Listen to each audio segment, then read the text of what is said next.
Aman Kumar YouTube channel. हम सभी लोग जानते हैं कि हमारा केमिकल काइनेटिक्स नाम का चैप्टर चल रहा था। केमिकल काइनेटिक्स रासायनिक गतिकी नाम का चैप्टर केमिस्ट्री में चल रहा था, जिसमें से पहला जो लेक्चर था वो पिछले साल का बना हुआ था। मैंने आपको भेजा था ताकि आप उसे कर लें, क्योंकि पहला लेक्चर यदि आपने नहीं किया है तो आपको आगे के लेक्चर बिल्कुल भी नहीं समझ में आने वाले हैं। तो ध्यान दीजिएगा, आपको पहला लेक्चर पहले करना है। पहले लेक्चर में क्या था, हमारा पूरा बेसिक पार्ट था जिसमें हम पूरा बेस देख रहे थे कि किसी भी केमिकल काइनेटिक्स, किसी भी रिएक्शन को करने के लिए क्या क्या केमिकल काइनेटिक्स के पॉइंट्स जो होते हैं वो यूज होते हैं।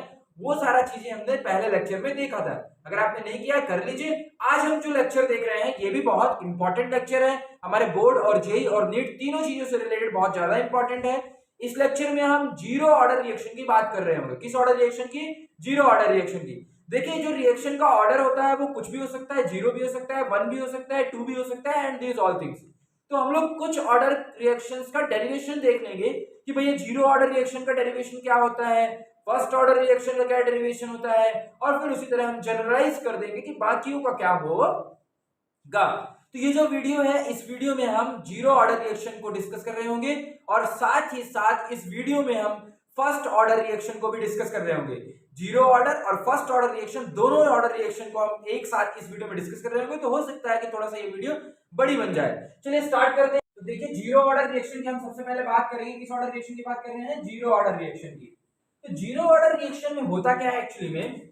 जीरो ऑर्डर रिएक्शन एक ऐसी रिएक्शन होती है जिसमें रिएक्शन जो होती है हमारी, ऐसी रिएक्शन जिसमें जो उस रिएक्शन के होने की दर है, उस रिएक्शन के होने की दर है वो रिएक्टेंट की कंसंट्रेशन, रिएक्टेंट का जो हमारा कंसंट्रेशन होता है उस पर डिपेंड नहीं करती है। तो पहले इसका हम लिखेंगे, जीरो ऑर्डर रिएक्शन क्या होता है हमारे पास? Rate of reaction, rate of reaction, sorry ऐसे मत लिखो, ऐसे लिखो कि द रिएक्शन इन विच, ऐसे लिखो the reaction in which, the reaction, the reaction in which rate of reaction, rate of reaction, rate of reaction is independent of the concentration of reactant। मतलब कि हमारे पास जो जीरो ऑर्डर रिएक्शन होती है, zero order reaction जो होती है हमारे पास, वह रिएक्शन होती है कि जिसमें जो उसके होने की जो दर होती है, मतलब कि किसी भी रिएक्शन के होने की एक दर होती है। हमने पहले लेक्चर में देखा था रेट ऑफ रिएक्शन, ROR देखा था।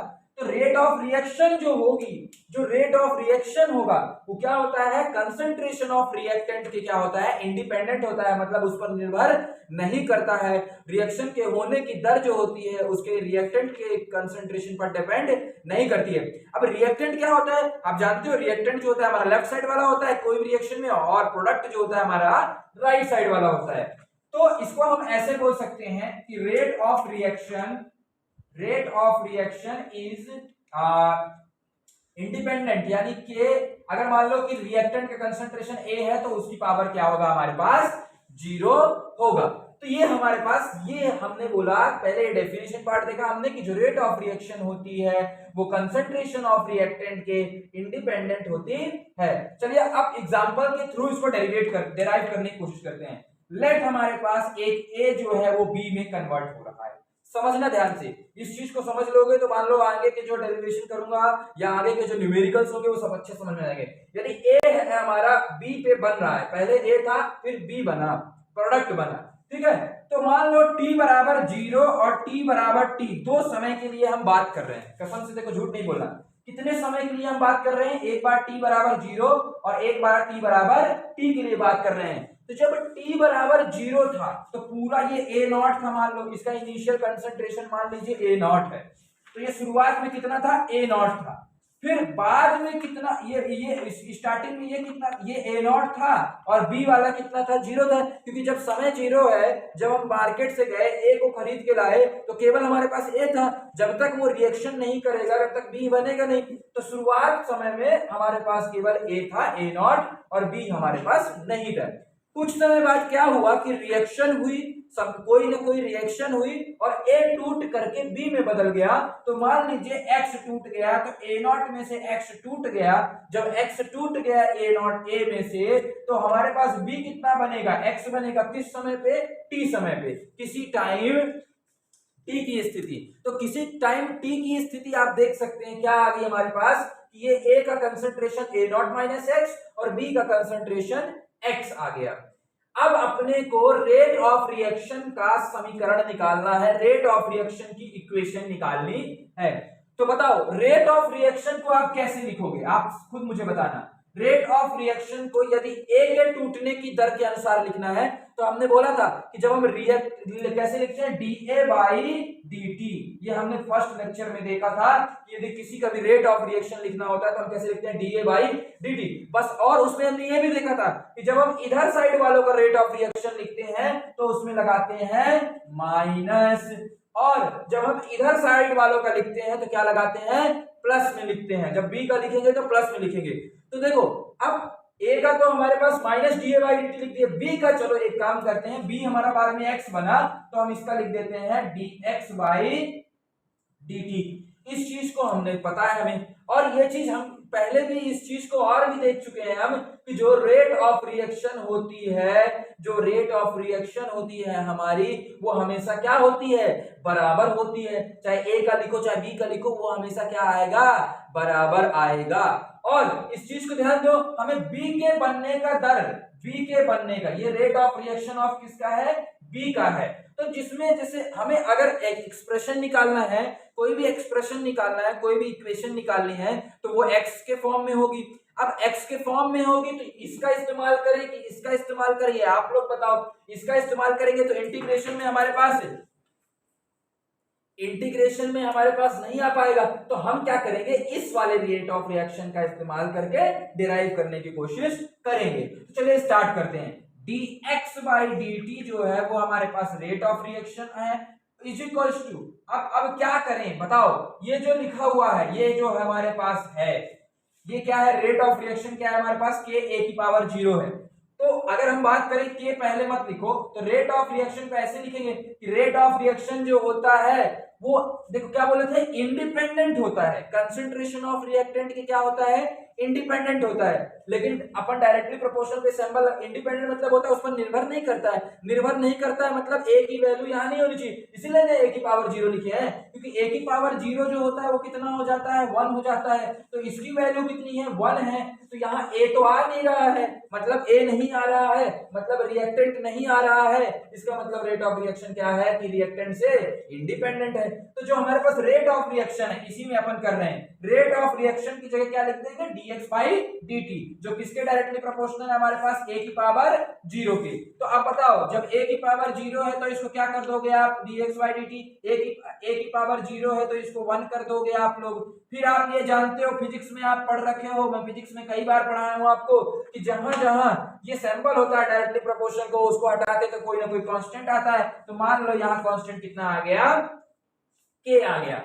अब जब भैया k आ गया है तो करिए ना सॉल्व, तो dx बाई dt बराबर आपके पास क्या आ गया, k आ गया। dt को इधर भेज दोगे क्योंकि आपको इंटीग्रेट करना है, तो इंटीग्रेट करने के लिए एक साइड एक ही एक्सप्रेशन वाला होना चाहिए, x है तो x होना चाहिए, dt को उधर भेज दिया। फिर ऐसे ऐसे इंटीग्रेट कर दो, dx का इंटीग्रेशन क्या होगा हमारे पास, x होगा, और इसका क्या इंटीग्रेशन, k कांस्टेंट है तो कांस्टेंट टर्म को सबसे पहले बाहर निकाल लो, फिर इंटीग्रेशन ऑफ dt करो। देखो बायोलॉजी वालों को थोड़ा दिक्कत जा सकती है, लेकिन इतना इंटीग्रेशन तो मैं पढ़ाया हूं कि इंटीग्रेशन ऑफ dt क्या हो जाएगा आपका, t हो जाएगा। तो x की वैल्यू भैया क्या आ गई, x बराबर kt आ गया। मतलब कि जो हमारा b बना होगा वो कितना बना होगा, kt बना होगा, कितना बना होगा, kt बना होगा। तो x बराबर kt निकाल दिया। अब लिखते हैं, चलो एक्सप्रेशन लिखते हैं कि भैया जो एक्सप्रेशन होगा हमारे पास रेट ऑफ रिएक्शन का, जो हमारा एक्सप्रेशन होगा वो कैसे लिखेंगे। तो एक्सप्रेशन लिखते हैं, चलो तो एक्सप्रेशन में हम क्या बोल देते हैं, चलो थोड़ा सा बात कर लेते हैं, थोड़ा सा एक्सप्रेशन लिखते हैं। एक्सप्रेशन लिखने के लिए मैं थोड़ा सा आपको लॉन्ग टर्म फायदे के लिए बता रहा हूं, इस वाले टर्म को अपन सीटी बोल देते हैं, ठीक है, डिफाइन कर रहे हैं सीटी मतलब क्या हुआ, concentration at T time, T time पर कंसंट्रेशन क्या है ए का, समझ गए? इसको हमने क्या बोला, ए नॉट माइनस एक्स को सी टी बोल दिया, और इसको क्या बोल दिया मैंने, सी नॉट बोल दिया। मैं इस लास्ट में बोल रहा हूं, कुछ भी बोल सकते हैं अपन, हम एक जनरल फॉर्मूला बनाने के लिए बोल रहा हूं कि इसको ए नॉट माइनस एक्स को सी टी बोल दो और ए नॉट को बोल दो सी नॉट बोल दो। तो बाद में जो सी टी है, सी टी की वैल्यू निकालेंगे। सी टी बराबर कितना है, A not minus X. C T बराबर कितना है, बोलो हमने सी टी किसको माना है, सी टी मतलब क्या होता है, कंसंट्रेशन एट टाइम टी, छोटा वाला टी ले लो, छोटा वाला टी ले दो। सी टी मतलब क्या होता है बताओ, कंसंट्रेशन एट टाइम टी, और सी नॉट मतलब क्या होता है, कंसंट्रेशन एट टाइम बराबर जीरो। तो जब टाइम बराबर जीरो था तो कंसंट्रेशन ए नॉट था, जब टाइम बराबर हमारे पास टी हुआ तो कंसंट्रेशन इतना हो गया, तो सी टी को सी टी रहने दिया। अच्छा, ए नॉट की जगह बताओ क्या लिख सकते हैं, ए नॉट की जगह आप क्या लिख सकते हो, सी नॉट लिख सकते हो, कंसंट्रेशन एट टी बराबर जीरो। एक्स की जगह क्या लिख सकते हो, एक्स बराबर कितना आ गया आपके पास, केटी, तो एक्स बराबर केटी, तो ये है हमारा आंसर। तो रेट ऑफ रिएक्शन का अगर हम जीरो ऑर्डर रिएक्शन का ड्राइव करेंगे तो इसको याद कर लो, Ct बराबर सी नॉट माइनस के टी, Ct बराबर सी नॉट माइनस के टी। ये सवाल में आपके काम आएगा, कभी Ct दे देगा, सी नॉट पूछ लेगा आपसे, के और टी का वैल्यू दे देगा, कभी क्या करेगा, सी नॉट भी दे देगा, Ct भी दे देगा, बोल देगा कि कुछ टाइम के बाद, मान लो 3 मिनट के बाद कंसंट्रेशन जो ए का है वो 6 हो गया है, और ऐसा बोलते रहेगा, तो Ct की वैल्यू कभी दे देगा, सी नॉट की वैल्यू दे देगा, टी की वैल्यू दे देगा, और के की वैल्यू आपसे पूछ लेगा। के जो होता है वो क्या होता है, रेट कांस्टेंट, ये आपको पढ़ा चुका हूं मैं। Ct जो होता है वो आपको क्या होता है, रेट कांस्टेंट होता है। तो आई थिंक आपको जीरो ऑर्डर रिएक्शन बहुत बेहतरीन तरीके से समझ में आ गई होगी। कुछ नहीं करना है, सारे ऑर्डर रिएक्शन को सेम तरीके से करना है। ये एग्जांपल लगा करके बस याद रखना कि इनिशियल ए नॉट है, बाद में ए नॉट माइनस एक्स हो गया, एक्स टूट करके ए बन गया, जो टूटने की दर है वो dx बाई dt है, वो किसके डायरेक्टली प्रोपोर्शनल हो जाएगी, जो हमारा एक्सप्रेशन कहता है। अगर जीरो ऑर्डर रिएक्शन है तो ए की power zero, first order reaction है तो ए की power one, second order reaction है तो ए की पावर टू। बस यहाँ पे करके फिर आपको तो इंटीग्रेशन करना है, तो हर सवाल में केवल और केवल इंटीग्रेशन का अंतर आ सकता है।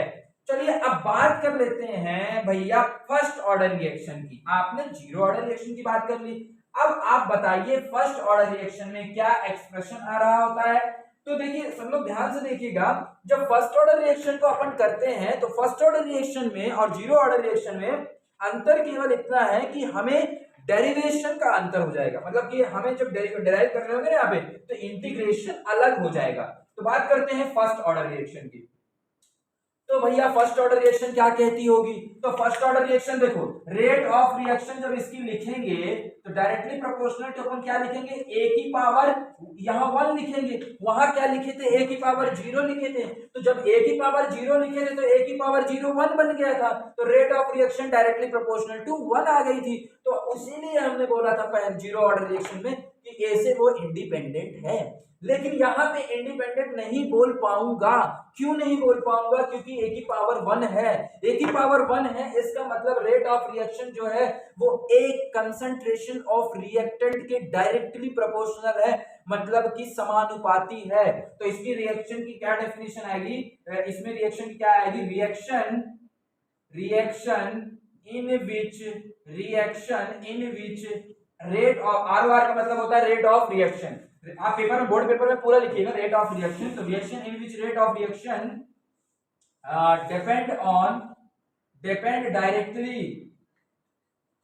depend with directly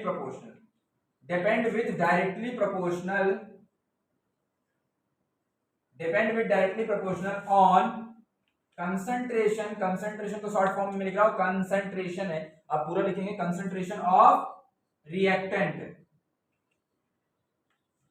depend directly proportional on the concentration of reactant is called, आगे लिख लीजिएगा आप लोग, is called the first order of reaction। तो फर्स्ट ऑर्डर ऑफ रिएक्शन में हमारे पास क्या आ गया कि वो डायरेक्टली प्रोपोर्शनल होता है कंसंट्रेशन के, क्योंकि यहाँ पे ए की पावर क्या आता है, 1 आता है। अगर आपने जीरो ऑर्डर रिएक्शन देखा है ढंग से, समझा है ढंग से, तो आप इसको डराइव कर सकते हैं। आप बताना, इनिशियल हमने क्या लिया था, ए लिया था, ए जो था वो किसमें कन्वर्ट हो रहा था, बी में कन्वर्ट हो रहा था। ठीक है भैया, यहां तक समझ में आया। एट टी बराबर 0 ये जो था वो ए नॉट था, और ये क्या था, 0 था। भैया आपने लास्ट में बोला था कि ए नॉट को आप सी टी बोल देना, तो यहाँ सॉरी सी नॉट बोल देना, ठीक है ना, है ना। तो आप साइड में यहाँ कहीं लिख सकते हो कंसीडर ए नॉट बराबर C not and A not minus X बराबर सी टी, आप लिख सकते हो साइड में, ठीक है ना, इसको साइड में लिख देना। अब बाद में क्या हुआ भैया, कुछ समय बाद क्या हुआ, तो कुछ समय बाद ये ए नॉट जो था ना वो एक्स टूट गया, जब एक्स टूट गया तो ए नॉट माइनस एक्स हो गया, फिर ये एक्स बन गया होगा, ये हमने भैया यहाँ तक तो हमें पता है। फिर आपने ये भी बोला था कि जो रेट ऑफ रिएक्शन होती है बी के अनुसार तो वो dx बाई dt होती है, rate of reaction dx by dt होती है। फिर आपने भैया उसमें ये बोला था कि इसको आप सॉल्व करते जा रहे थे कि इसकी जगह dx बाई dt लिख दिया और डायरेक्टली प्रोपोर्शनल टू a की पावर 1 लिख दिया। अब यहां से हमारा मैटर चेंज होता है। यहां से मैटर कैसे चेंज हुआ, वहां पे हमारे पास जीरो ऑर्डर रिएक्शन में a की पावर जीरो थी, क्या थी, कसम से देखो झूठ नहीं बोलना, a की पावर क्या था, जीरो था। अब यहाँ पे हम लोग a की पावर जीरो नहीं है, यहाँ पे क्या है, a की पावर 1 है। अब भैया डायरेक्टली प्रोपोर्शनल जहां भी होता है या फिर ये सिंबल हटा के कांस्टेंट लगा दो, आप कांस्टेंट लगा दो। तो यहां से हमने क्या किया, इसको कांस्टेंट लगा दिया तो क्या बन जाएगा हमारे पास k a की पावर डैश, है ना, ए की पावर 1, ए की पावर 1, ए का कंसंट्रेशन। अब जब हम x टाइम की बात कर रहे हैं, x रेट की बात कर रहे हैं, तो x कब आया है, t टाइम पे आया है, मतलब a का कंसंट्रेशन कौन सा वाला लेंगे, t टाइम वाला, यानी t टाइम वाला कितना दिया, a नॉट माइनस एक्स। तो यहाँ पे हम इसको आगे जब बढ़ाएंगे तो यहाँ क्या लिखेंगे, dx बाई dt और k इसकी जगह लिख देंगे a नॉट माइनस एक्स की पावर 1। ये समझ में आया कि नहीं आया, देखो ध्यान से देखना, जरा ध्यान से, इंटीग्रेशन कर रहे हो, अब इंटीग्रेशन कर रहे हो तो अगर a टर्म्स में है तो कर नहीं पाओगे, x है यहाँ तो x के टर्म्स में होना चाहिए, ये तो समझने वाला लॉजिक वाली बात हो गई कि भैया अगर ये x में है तो ये भी x में होना चाहिए। दूसरी बात आप इस तरह समझ सकते हो कि जो रेट ऑफ रिएक्शन हम मान रहे हैं वो प्रोडक्ट साइड की मान रहे हैं और प्रोडक्ट साइड में x था वो हमारा t टाइम पे आया था, इसलिए हमने a को हम t टाइम के में लिखेंगे कि भैया a क्या है, t टाइम पे क्या है। अब चलो इंटीग्रेट करो, अब जो मैथ वाले हैं जल्दी बताना, फटाक से बताना कि मैं इंटीग्रेशन करने के लिए मुझे करना क्या होगा, करना क्या होगा। हमें याद है हमने इंटीग्रेशन में पढ़ा है कि x है तो x वाले टर्म्स को x साइड लानी होगी, तभी हम x वाले टर्म्स अगर x साइड आएगा तभी हम उसे इंटीग्रेट कर पाएंगे। तो अगर आपने इंटीग्रेशन पढ़ा है तो आप कर लेंगे, नहीं पढ़ा है तो आपको दिक्कत जाएगी और वो मेरा पार्ट नहीं है पढ़ाने के लिए, तो सॉरी फॉर दैट। यदि आपने इंटीग्रेशन नहीं पढ़ा है तो आपको दिक्कत जाएगी, अगर पढ़ लिया है तो आपको दिक्कत नहीं जाएगी। लेकिन कोई बात नहीं, मैं पूरी कोशिश करूंगा समझाने की आपको। देखिए dx बाई dt जो है हमारे पास dx बाई dt बराबर k a not minus x की पावर 1 है। अब dx है, अब x वाला टर्म ये वाला है तो इसको इधर ले आ दो, तो क्या बनेगा हमारे पास dx upon a not minus x बराबर ये क्या बन गया k इंटू dt बन गया।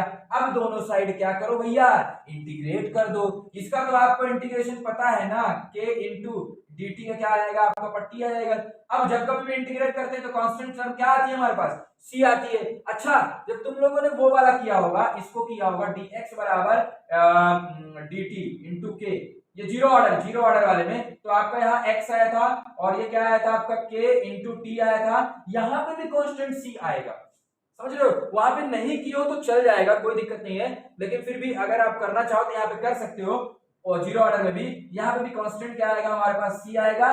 कांस्टेंट c को हटाने के लिए क्या करते हैं कि देखो t बराबर जीरो, अगर t को जीरो ले लेते हो, t बराबर जीरो पे x बराबर क्या था, जब हमारा टाइम जीरो था तो x की वैल्यू यहाँ क्या है, x की वैल्यू जीरो थी, तो t बराबर जीरो पे x बराबर क्या था, जीरो था, तो जीरो बराबर जीरो प्लस c, तो c बराबर क्या आ जाएगा, जीरो। तो यहाँ c बराबर जीरो था तभी हमारा x बराबर kt आ गया था। ध्यान देना, इस स्टेप को लिख लेना चाहे तो आप अभी कॉपी में भी कर ही रहे होगे, तो जहां पे आपने x बराबर kt प्लस तो kt निकाला था तो वहां प्लस c भी कर लेना, फिर लिख देना, फिर ये वाला लिख देना एट t बराबर जीरो x बराबर जीरो सो c बराबर जीरो, इसलिए c बराबर जीरो, इसलिए हमारे पास x बराबर क्या आ गया था, kt आ गया था। बाकी तो सब सही था फर्स्ट उसमें, बस आप ये चीज ऐड कर लीजिएगा, x बराबर क्या आ जाएगा, kt आ जाएगा। वहां से लिखना भूल गया था, क्योंकि हमेशा इंटीग्रेशन करते समय हमेशा c आता है कांस्टेंट टर्म, ठीक है। अब इसका इंटीग्रेशन बताना मुझे, जैसे मान लो 1/x लिखा हुआ है तो इसका इंटीग्रेशन क्या होता है, ln x होता है।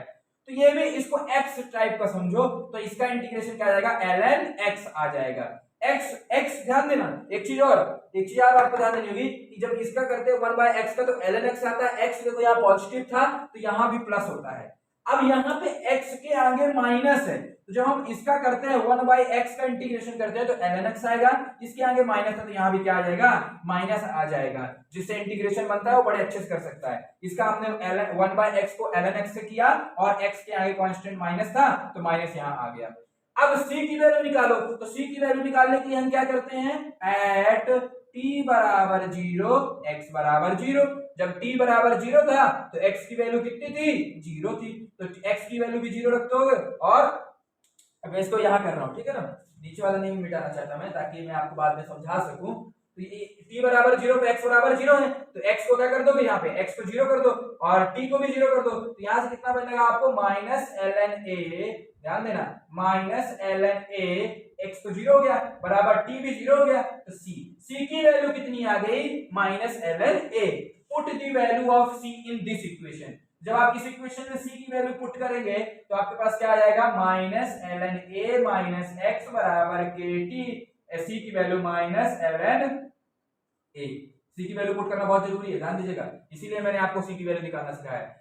c की वैल्यू कैसे निकालते हैं, c की वैल्यू निकालने के लिए x बराबर 0 रख दो और t बराबर 0 रख दो, x बराबर 0 रख दो और t बराबर 0 रख दो। जीरो ऑर्डर में c की वैल्यू 0 ही आ गई थी, लेकिन इसमें c की वैल्यू माइनस ln a आई है, हमने पुट कर दिया। अब ln वालों को एक साइड ले आ लो, तो ln वालों को एक साइड ये माइनस में था तो इधर आके क्या हो जाएगा, प्लस में हो जाएगा, तो माइनस ln, इसको ध्यान से लिखेंगे, minus ln a minus x plus ln a बराबर kt।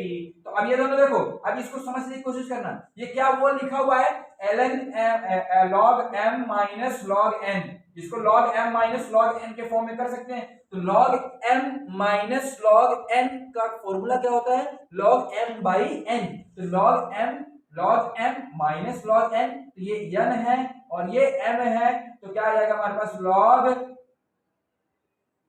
है ना, ln हमारे पास क्या आएगा, a upon a minus x, क्योंकि हमने क्या किया है, कि ln a by a minus x, क्योंकि m by n is equal to kt, ये चल रहा था हमारे पास। अब इधर से हमारे पास ये kt आ गया, तो अगर हमें k की वैल्यू निकालनी है, यहाँ पे k की वैल्यू निकालनी तो हम t को नीचे डिवाइड में कर देंगे, तो 1/2 ln of a upon a minus x, तो ये हमारा k की वैल्यू आ गई। मतलब कि रेट कांस्टेंट की यदि हमें वैल्यू निकालनी होगी फर्स्ट ऑर्डर रिएक्शन में, तो फर्स्ट ऑर्डर रिएक्शन में हमने क्या किया, k बराबर आ गया 1/2 into ln of a upon a minus x। ध्यान दीजिएगा, जो रिजल्ट में लास्ट में निकाल रहा हूं आपको उसको रट लेना है एक तरह से। जीरो ऑर्डर में ct बराबर c0 माइनस kt आया था, तो वहां k की वैल्यू निकाल सकते हैं, यहाँ k की वैल्यू याद करनी है आपको, k बराबर 1/t into ln of a upon a minus x, ln of a, एक की जगह a नॉट चल रहा है ना हमारा, सॉरी a नॉट कर देना, आप a नॉट कर देना, एक की जगह a नॉट चल रहा था ना, a नॉट चल रहा था ना, तो एक की जगह a नॉट, तो k की वैल्यू कितनी आ गई, k बराबर 1/t into ln a not upon a not minus x, ये तो k की वैल्यू आ गई। अब चलो इसको ct उटी के फॉर्म में लिखते हैं ना, अरे भैया आप ct के फॉर्म में भी तो बताइए, जैसे आपने ct के फॉर्म में उसको बताया था ना जीरो ऑर्डर वाले को, तो ct मतलब क्या होता है कि t टाइम का कंसंट्रेशन, है ना, एक्सप्रेशन लिख देना यहाँ पे, है ना, expression of second order, expression second order. मे भी आपको बुक्स में ct c0 ना मिलेगा, लेकिन आप टेंशन मत लीजिएगा, मैं आपको आसान तरीके बता रहा हूँ। ct के टर्म्स में लिखने में, c0 के टर्म्स में लिखने में बहुत आसान होता है, क्योंकि आगे कुछ आप न्यूमेरिकल्स भी करेंगे, मान लीजिए इन लाइफ, कभी भी जैसे जेई की तैयारी करोगे, नीट की तैयारी करोगे, तो ये ct और c0 से करना बहुत आसान होता है, बहुत सारे डिफिकल्ट प्रॉब्लम जो होते हैं हमारे आसान बन जाते हैं। तो हमें ct की वैल्यू निकालना है, ct का मतलब t टाइम का कंसंट्रेशन, t टाइम का concentration a not minus x है, तो इसकी जगह a नॉट माइनस x कर दिया। अब ct की वैल्यू कितनी आएगी बताओ, यहाँ से ct को ct रख दो, a नॉट को हमने c नॉट बोला था, माइनस x। अब सारा खेल x का है, x की वैल्यू निकाल के यहाँ पुट कर दो, सेकंड ऑर्डर मिल जाएगा। जब हम फर्स्ट ऑर्डर कर रहे थे जीरो, सॉरी फर्स्ट ऑर्डर मिल जाएगा, जब हम जीरो ऑर्डर कर रहे थे x बराबर kt था, तो x बराबर kt रख देते, तो x की जगह आप रखते हैं, चलो x की वैल्यू निकालते हैं। तो हालांकि ये आपकी बुक में ना दिया होगा, हो सकता है मैं भी यहाँ तक बस किया हुआ है, पेपर में यहाँ तक किया हुआ है, लेकिन आप x की वैल्यू निकालते हैं। चलो यहाँ पे x की वैल्यू निकालने के लिए क्या करोगे, थोड़ा सा दिमाग लगाओ। x की वैल्यू निकालना है, जैसे मान लो इस इक्वेशन से x की वैल्यू निकालना है, ये तो एक्सप्रेशन बन गया, अब x की वैल्यू निकालना है तो इसका इस्तेमाल करो, इस इक्वेशन का। तो इस इक्वेशन का इस्तेमाल करने के लिए अगर हम बात करें log a upon a minus x बराबर kt, x की वैल्यू निकालना है, इसका मतलब पहले log तो हटाओ।